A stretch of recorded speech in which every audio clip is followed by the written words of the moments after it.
హైడ్రా వల్ల తెలంగాణలో real estate పడిపోయింది అన్నారు కేంద్ర మంత్రి బండి సంజయ్. మూసీ బాధితులకు బీజేపీ అండగా ఉంటుందన్నారు. పేదల ఇళ్లను కూల్చాలంటే బుల్డోజర్ తమ మీద నుంచి వెళ్లాలి అన్నారు సంజయ్. ఇందిరమ్మ రాజ్యం అంటే పేదల ఇళ్లను కూల్చడమా అని ప్రశ్నించారు.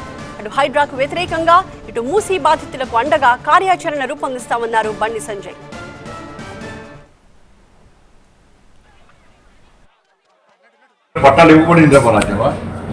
వారం రోజుల ముందు గృహప్రవేశం చేస్తే వారం రోజుల తర్వాత వచ్చి కూల్చేసేది.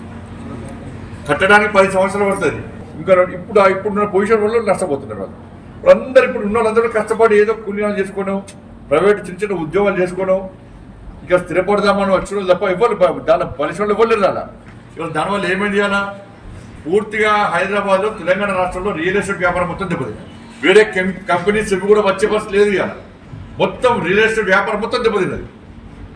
రియల్ ఎస్టేట్ వ్యాపారం దెబ్బతిన్నది. ఆర్థికంగా తెలంగాణ రాష్ట్రం పూర్తిగా అధోగతి పాలైపోయింది.